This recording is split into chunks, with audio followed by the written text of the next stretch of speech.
जय हिंद। देखिए फ्रेंड्स, अब इस वीडियो में हम पढ़ेंगे सिटीज़नशिप, है ना। पिछले बहुत सारे वीडियोस ऑलरेडी अपलोड हो चुके हैं। अगर आपने नहीं देखे ना, जाके प्लेलिस्ट में चेकआउट करिए। चैप्टर नंबर 5 तक हमने कंप्लीट कर चुके हैं। लक्ष्मीकांत के लेटेस्ट एडिशन जो कि है 6th रिवाइज एडिशन। अपने पास हार्ड कॉपी ज़रूर रखिए। हर वीडियो की तरह मैं इसमें भी आपसे यही कहूँगा, अपने पास हार्ड कॉपी रखिए, लेटेस्ट एडिशन रखिए।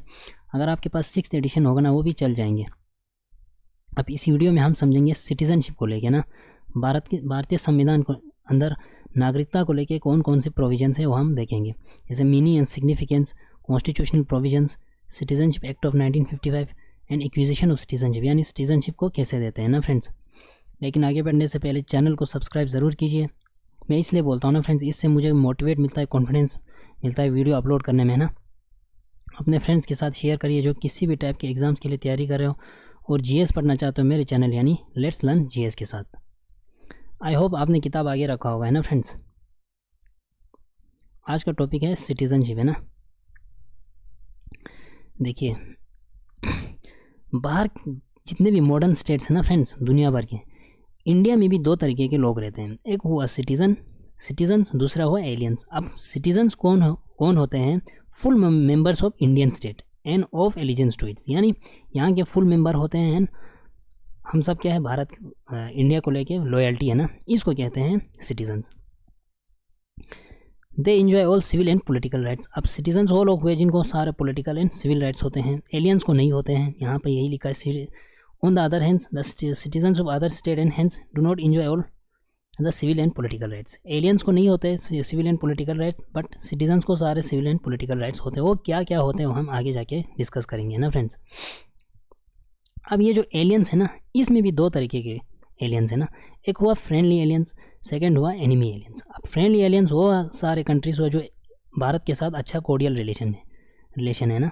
अब एनिमी वो एलियंस हुए जो हमारे साथ युद्ध छेड़ता होगा, मतलब हमारे साथ कोर्डियल अच्छा रिलेशन नहीं होगा, है ना। और ये जो एनिमी एलियंस है ना फ्रेंड्स, इनको ये वाले राइट्स नहीं होते, बहुत सारे राइट्स नहीं होते। जैसे protection against arrest and detention, जो आर्टिकल नंबर 22 में हम फंडामेंटल राइट में अच्छे से डिस्कस करेंगे। अब हमारे संविधान के अंदर, भारतीय संविधान के अंदर भारत के नागरिकों को कौन कौन से राइट्स एंड प्रिविलेजेस है वो हम देखेंगे एक एक करके, जो एलियंस को नहीं होते हैं ना। जैसे हुआ आर्टिकल नंबर 15, जो किस से रिलेट है? Right against discrimination on grounds of religion, race, caste, sex और प्लेस ऑफ बर्थ, यानी किसी टाइप के भेदभाव नहीं होना चाहिए धर्म को लेके, कास्ट को लेके, सेक्स को लेके, प्लेस ऑफ बर्थ को लेके। ये article number 15। Right to equality of opportunity in matter of public employment, article number 16 है ना। अगर आप सरकारी जॉब के लिए जा रहे हो, उसमें वो बाहर के लोग नहीं आ सकते हैं, aliens. Right to freedom of speech and expression, assembly, association, movement, residence and profession, जो आर्टिकल नंबर 19 है वो हमें फिर से फंडामेंटल राइट है, ये भी है हमें। कल्चरल एंड एजुकेशनल राइट्स भी है 29 to 30। Right to vote in elections to the Lok Sabha and state legislative assembly. Right to contest for the membership, आप मेंबरशिप भी ले सकते हो पार्लियामेंट एंड स्टेट लेजिस्लेचर में।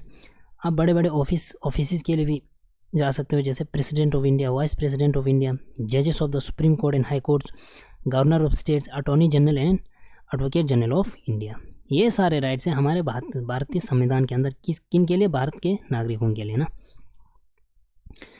अब इसके बाद है ना फ्रेंड्स, कुछ तो ड्यूटीज़ बनते हैं, इतने सारे राइट्स देना है ना। जैसे पेइंग ऑफ टैक्स, गवर्नमेंट को टाइम पे टैक्सेस भरना, रिस्पेक्टिंग द नेशनल फ्लैग को रिस्पेक्ट देना, नेशनल एंथम को रिस्पेक्ट देना, कंट्री के डिफेंड के लिए काम करना, ये हुआ सारे ड्यूटीज़ है ना।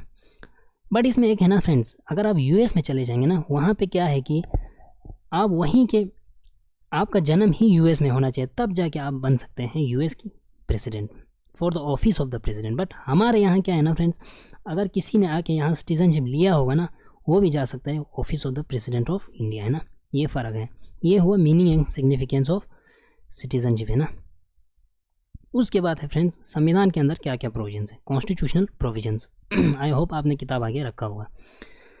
अब जो आर्टिकल 5 to 11 है ना फ्रेंड्स, आर्टिकल 1 to 4 हमने पढ़ा था, यूनियन एंड इट्स टेरिटरी। अब 5 to 11 किस से रिलेटेड है? सिटीजनशिप, यानी नागरिकता से लेके, है ना। जो पार्ट किसके अंदर है? पार्ट 2। अब ये जो प्रोविजंस है ना फ्रेंड्स, ये परमानेंट भी नहीं और इसमें कोई एलोबरेट प्रोविजंस नहीं है। क्यों नहीं है वो हम एक एक करके देखेंगे। It only identifies the person who became citizens of India as its commencement, अब इसमें जो है आर्टिकल के अंदर वो वाली प्रोविजंस है जो सिटीज़न बने थे जब हमारा संविधान बन के तैयार हो गया था। क्यों? इसलिए कि बाद उस समय है ना भारत नया नया अपना क्या बोलते हैं संविधान बना के फोर्स में आए थे ना, बहुत ज़्यादा माइग्रेशन हुआ थे, लोग यहाँ से वहाँ जा रहे थे ना, इसलिए भारत के नागरिक किन किन बेसिस को बोला कि ये आप भारत के नागरिक हैं ना। बट हमारे पार्लियामेंट के पास पावर है कि वो टाइम टू टाइम नागरिकता कानून को लेके बार टाइम टू टाइम कानून बनाते हैं अकॉर्डिंगली। जैसे 1955 में एक कानून आया था सिटीजनशिप एक्ट ऑफ 1955 जो अमेंड हुआ टाइम टू टाइम है ना। अब अकॉर्डिंग टू द कॉन्स्टिट्यूशन के हिसाब से following 4 categories of persons become citizens of India as its commencement. जब हमारा संविधान बन के तैयार होगा ना फ्रेंड्स, हो गया था ना, इन 4 कैटेगरीज़ के लोगों मतलब है ना, यहाँ पे कुछ प्रोविजंस दिए हुए हैं। ये अगर 4 कंडीशन होगा ना उनके पास, तब जाके उनको बोलते थे भारत के नागरिक। पहला क्या है, अगर उस बंदे के पास डोमिसाइल होगा, वो पाकिस्तान से माइग्रेट करके इंडिया में आया होगा। बट माइग्रेट करके इसका मतलब ये नहीं कि वो सीधा आके बैठ गए ना, उसमें भी कुछ प्रोविजंस रखे। Person migrate to Pakistan but later return, वो पाकिस्तान माइग्रेट कर रखा होगा पर बाद में उसने फिर से माइग्रेट किया होगा रिटर्न इंडिया में। अब वो लोग जो बाहर रहता होगा ना, इसमें क्या क्या प्रोविजंस हैं हम एक एक करके देखेंगे। देखिए, वो लोग जिनके पास डोमिसाइल होगा ना, काइंड ऑफ सर्टिफिकेट, उस सर्टिफिकेट के साथ साथ उन लोगों, अगर किसी के पास ये 3 कंडीशन होगा ना, 3 में से एक कंडीशन, उनको माने जाएंगे सिटीजन्स ऑफ इंडिया। ये बोला था जब हमारा संविधान बन के तैयार हो गया था। क्या क्या कंडीशंस था, अगर उसने भारत में अपना जन्म लिया होगा, या उसके मम्मी या पापा में से किसी ने भारत में जन्म लिया होगा, या वो हमारे कॉन्स्टिट्यूशन फोर्स में आने से 5 साल इमीडिएटली 5 ईयर्स बिफोर इंडिया में रह रहा होगा ना। जैसे कोई एक आदमी होगा, मान के चलो आप 1945 में इंडिया में रह रहा होगा। अब हमारा कॉन्स्टिट्यूशन कब फोर्स में आया था? 1950 में ना। वो कंटिन्यू 1945 से 50 तक कंटिन्यू इंडिया में रह रहा होगा ना, उनको बोला जाएंगे सिटीजन्स ऑफ इंडिया है ना। ये है पहला पॉइंट। सेकेंड पॉइंट क्या है ना friends, persons migrated from Pakistan. अब उनको क्या क्या कंडीशंस रखें कि भाई उनको सिटीजनशिप इंडिया के नागरिक माने जाएंगे। क्या क्या रखा, if he or either of his parents or any of his grandparents was born in undivided India and also fulfill any of the 2 conditions है ना, कि भाई अगर वो खुद और उसके मम्मी पापा है ना, या उसके दादा दादी में से किसी में से एक ने है ना अनडिवाइडेड इंडिया में अपना जन्म लिया होगा ना, अनडिवाइडेड इंडिया, दैट मीन्स 1947 के पहले बोल रहे हैं ना, डिवाइड हुआ था 1947 में हमारा कंट्री 2 भागों में ना। अनडिवाइडेड इंडिया में उसके मम्मी पापा या उसके दादा दादी में से किसी ने इंडिया में जन्म लिया होगा ना, उनको माना जाएगा सिटीजन ऑफ इंडिया। बट क्या होगा ना फ्रेंड्स, माइग्रेट किस तरह किया होगा उसने,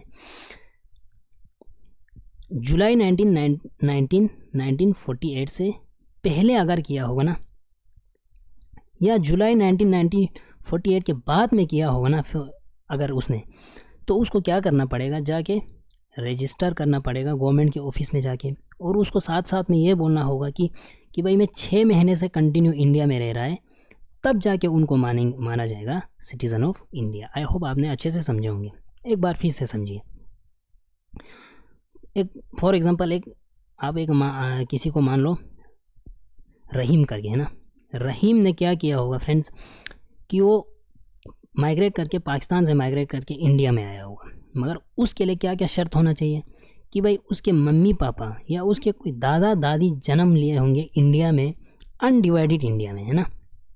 उसके साथ साथ उसको ये कंडीशंस होना चाहिए कि अगर उसने उससे पहले किया होगा माइग्रेट 19 जुलाई 1948 से पहले, मगर उसके साथ साथ उसको क्या होना है, उसके मम्मी पापा या दादा दादी किसी ने भी भारत के अंदर जन्म लिया होगा, या उसने उसके बाद में किया होगा जुलाई 1948 के बाद में, मगर उसके पास क्या होना चाहिए, उसको क्या करना है, गवर्नमेंट ऑफिस में जाके रजिस्टर करना है। और आपने साथ साथ ये क्या बोलना है, मैं 6 महीने से कंटिन्यू रह रहा हूँ, जुलाई 1948 से 6 महीने से पहले इंडिया में रह रहा हूँ, उनको माना जाएगा सिटीजन्स ऑफ इंडिया। यह है सेकंड पॉइंट। थर्ड पॉइंट क्या है ना friends, persons migrated to Pakistan but later returned. वो लोग जो पाकिस्तान में पहले माइग्रेट किया होगा बट बाद में फिर उन्होंने माइग्रेट किया होगा इंडिया में, उनको कैसा माना जाएगा। देखिए, a person who migrate to Pakistan from India, यहाँ से उसने माइग्रेट करके पाकिस्तान में गया होगा आफ्टर मार्च 1948, है ना, आफ्टर मार्च 1 1947, सॉरी, मार्च 1 1947 के बाद उसने माइग्रेट करके पाकिस्तान गए होंगे, बट लेटर ही रिटर्न टू इंडिया, बट बाद में उसने पाकिस्तान छोड़ के फिर इंडिया में आके सेटल किया होगा ना, उनको माना जाएगा सिटीज़न ऑफ इंडिया। बट उसको कुछ शर्त क्या रखा कि भाई आपको जाके गवर्नमेंट ऑफिस में क्या करना है, रजिस्टर करना है अपने आप को, और आपको बोलना है इसकी 6 महीने से, यानी मार्च से 6 महीने पहले मैं कहाँ रह रहा हूँ, इंडिया में, तब माना जाएगा सिटीज़न ऑफ इंडिया। ये हुआ हमारे जब संविधान बन के तैयार में आएगा। ऐसे टाइप के लोगों को भी बोला भारत के नागरिक। फोर्थ है friends, persons of Indian origin residing outside India. अब ऐसे लोगों को कैसे माने जाएंगे, देखिए, a persons who or any of whose parents or grandparents was born in undivided India but who is ordinarily residing outside India shall become an Indian citizen if he has registered as citizen of India by diplomatic or consular representative of India in the country of his residence, है ना, कि भाई वो लोग अगर उसमें क्या होना चाहिए, देखिए शर्त, उसके मम्मी पापा, है ना, एनी ऑफ हुज पेरेंट्स, है ना, मम्मी या पापा या और ग्रैंड पेरेंट्स जन्मे होंगे कहाँ पे, इंडिया में, अनडिवाइडेड इंडिया में, है ना, बट अभी क्या है वो किसी और कंट्री में रह रहे होंगे, उनको सिटीज़न ऑफ इंडिया माने जाएंगे ना। बट उसको क्या करना है, अपने आप को रजिस्टर करना है कहाँ पे जाके, डिप्लोमेटिक और कंसुलर रिप्रेजेंटेटिव, जो भारत के राजदूत होते हैं ना बाहर, एम्बेसडर, वहाँ जाके अपने आप को रजिस्टर करना है in the country of his residence, means वो वाले कंट्री जहाँ पे वो अभी रह रहा होगा ना उस समय, है ना, 1950 के बाद, है ना, जब हमारा संविधान बन के तैयार हुआ, वेदर बिफोर और after the commencement of the constitution, है ना, या पहले या कॉन्स्टिट्यूशन को कमेंसमेंट होने के बाद है ना। दस दिस प्रोविजंस कवर, ये जो प्रोविजंस है ना, जो फोर्थ वाला, ये क्या कवर करते हैं, वो वाले लोग जो इंडिया के नागरिकता को लेना चाहते हैं। ये हुआ 4 प्रोविजंस, है ना फ्रेंड्स। टू सम अप में आप देख सकते हैं, persons domicile in India, persons migrate from Pakistan, persons migrated to Pakistan but later returned, and persons of Indian origin residing outside India। ये है 4 प्रोविजंस, आपने अच्छे से समझे होंगे ना। और भी बहुत सारे प्रोविजंस हैं हमारे संविधान के अंदर। क्या क्या है कि भाई अगर किसी ने वॉलंटरली किसी कंट्री का सिटीजनशिप लेता है ना, ऑटोमेटिकली हमारे सिटीजनशिप क्या होता है ना, छीन ली जाती है ना, पहली पॉइंट। और हमारे कंट्री का जो है ना फ्रेंड्स, सिटीजनशिप कंटिन्यू रहेगा subject to the provisions of, जो मगर किसके प्रोविजन से, जो हमारे पार्लियामेंट लॉ बनाते हैं ना टाइम टू टाइम, उसके प्रोविजंस पे कंटिन्यू रहेंगे। और पार्लियामेंट के पास ये पावर है कि किसी की नागरिकता को छीन भी सकते हैं, ख़त्म भी कर सकते हैं, दे भी सकते हैं ना, किसके मैटर पे, सिटीजनशिप के, ना। ये हुआ 3 अदर प्रोविजंस। ये है फ्रेंड्स कॉन्स्टिट्यूशनल प्रोविजंस। अब इसके बाद टॉपिक है citizenship act of 1955। Citizenship act of 1955 क्या देते हैं हमें, acquisition and loss of citizenship, कि भाई आप सिटीजनशिप को, हमारे भारत के नागरिकता को कैसे ले सकते हैं और कैसे छोड़ सकते हैं ना। बट ये जो है ना प्रोविज़न, ये रिपील हुआ था सिटीजनशिप अमेंडमेंट एक्ट ऑफ 2003, है ना। अब इसमें क्या क्या हम कैसे ले सकते हैं एक्ट ऑफ 1955 के हिसाब से, देखिए। First, acquisition of citizenship. Acquisition of citizenship हम कैसे ले सकते हैं सिटीजनशिप, भारत के नागरिकता को, है ना, नागरिक। एक minute friends, acquisition of citizenship first one है बाय बर्थ। देखिए, वो लोग, a person born in India on और आफ्टर 26 जनवरी ऑफ 1950, 26 जनवरी 1950 के बाद किसी ने अगर जन्म लिया होगा ना इंडिया में, बट बिफोर 1 जुलाई ऑफ 1987, उनको माने जाएंगे भारत के नागरिक, चाहे उसके मम्मी पापा यहाँ के हो या ना हो, irrespective of the nationality of his parents, है ना। ये है। बट सेकंड क्या हुआ ना friends, a person born in India on और आफ्टर, बट वो लोग जो अपना जन्म लिया होगा 1 जुलाई ऑफ 1987 के बाद, उनको माने जाएंगे भारत के नागरिक। बट उनको एक शर्त रखा, क्या रखा, either of his parents is a citizen of India. But उनको एक शर्त रखा कि भाई आपके मम्मी या पापा में से एक कहाँ के होना चाहिए, सिटीजन ऑफ इंडिया। कब, जब वो जन्म ले रहे होंगे ना, वो बच्चा जन्म ले रहे होंगे। अगर किसी ने जन्म लिया होगा, फॉर एग्जांपल ए पर्सन, किसी को मान लो, या आप एग्जांपल के मान लो रहीम ने लिया होगा 1988 में, है ना, 1 जुलाई 1987 की बात कर रहे हैं ना, भारत में इसने अपना जन्म लिया होगा। A person born in India 1 July means 1988 में अपना जन्म लिया होगा। रहीम को तब तक सिटीजनशिप नहीं माने जाएंगे जब तक उसके पेरेंट्स या मम्मी या पापा दोनों में से एक कहाँ के सिटीज़न होना चाहिए, इंडिया के citizen, eight the time of his birth, जब रहीम ने अपना जन्म ले रहा हो गया। ये हुआ सेकंड।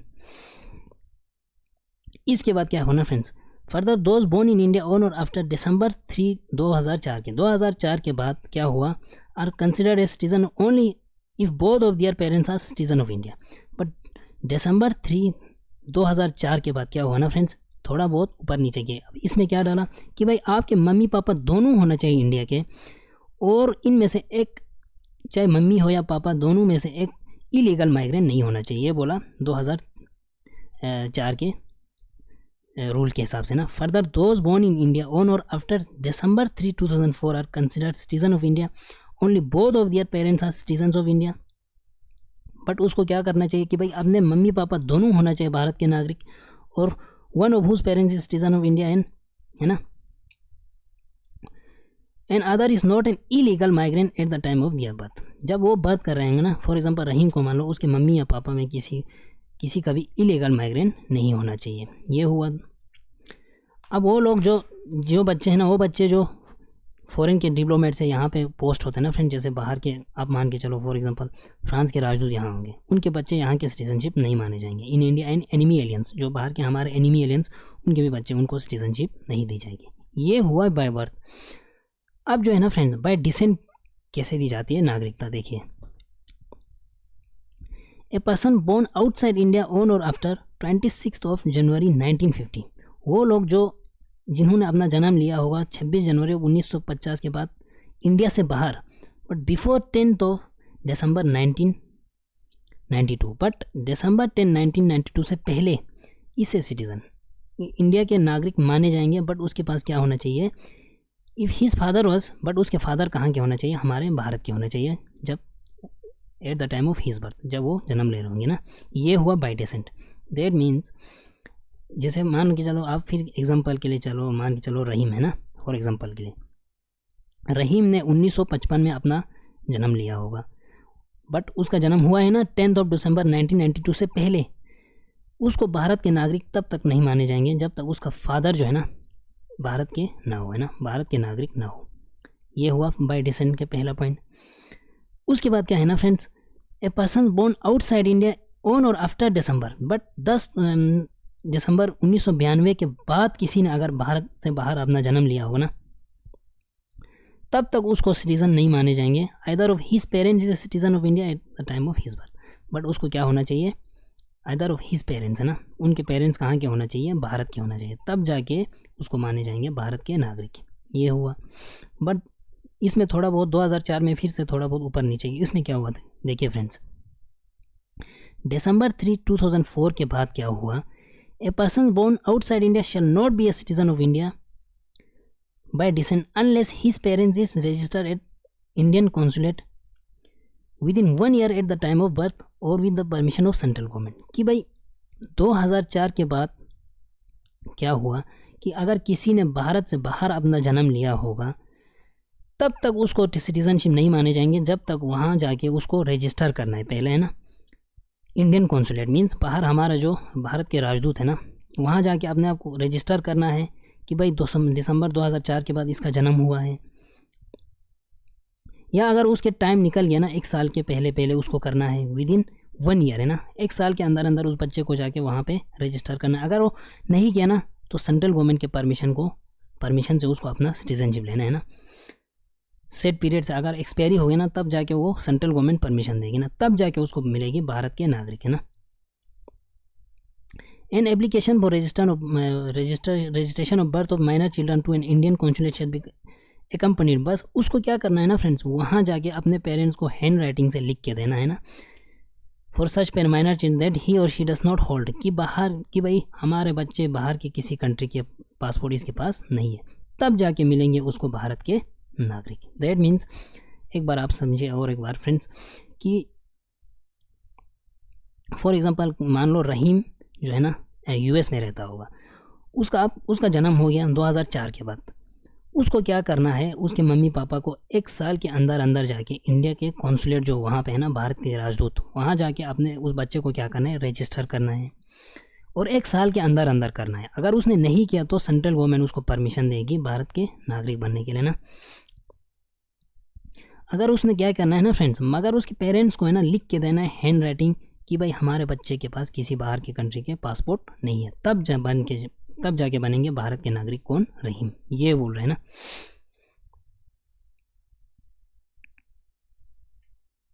इसके बाद क्या है ना friends, further a minor who is a citizen of India by virtue of descent and is also a citizen of any other country shall cease to be a citizen of India. अगर उस बच्चे ने है ना अपने full attaining a full age, अगर उसने full as means यहाँ पे आई थिंक 18 बोल रहे हैं ना, 18 ईयर तक उसने अगर किसी बाहर के कंट्री के सिटीजनशिप लिया होगा ना, उसको क्या करना है ना फ्रेंड्स, उस कंट्री के सिटीजनशिप को छोड़ना होगा। अगर नहीं छोड़ा ना, उसके सिटीजनशिप को भारत के नागरिक जो सिटीजनशिप है ना, ऑटोमेटिकली उसका क्या सिटीजनशिप क्या करी जाएगी, छीन ली जाएगी। ये बोल रहा है आपकी इस पॉइंट में। दैट मीन्स फॉर एग्जांपल आपके जो रहीम जो है ना, अब वो हो गए 18 ईयर्स के ना, बालिग हो गए है ना, उसको क्या करना है कि जो अगर वो यूएस में रह रहा होगा, अब उसको मिलेंगे ना यूएस के सिटीजनशिप, उसको क्या करना है, यूएस के सिटीजनशिप को छोड़ना है, तब जाके उसको मिलेगी भारत के नागरिकता है ना। अगर उसने भारत के नागरिकता को भी वो बोलेंगे कि मुझे ये भी लेना है वो भी लेना है, उसको ऑटोमेटिकली यहाँ की सिटीजनशिप क्या की जाएगी, छीन ली जाएगी। ये बोल रहा है आपके बाय डिसेंट के पॉइंट में। आई होप आपने अच्छे से समझे होंगे फ्रेंड्स। इस वीडियो में मैं खुद तो कन्फ्यूज़ हो गया, मैं मतलब अपने हिसाब से मैंने बहुत एक अच्छे लेवल से आपको समझाने की कोशिश की। मिलेंगे नेक्स्ट वीडियो में। यहाँ तक मैं जो है ना फ्रेंड्स बाय डिसेंट तक कर रहा हूँ, इसके बाद हम बाद की वीडियोस में एक एक पॉइंट को लेके अच्छे से समझाने की मैं पूरा कोशिश कर रहा हूँ। मिलेंगे नेक्स्ट वीडियो में, तब तक के लिए जय हिंद, थैंक यू।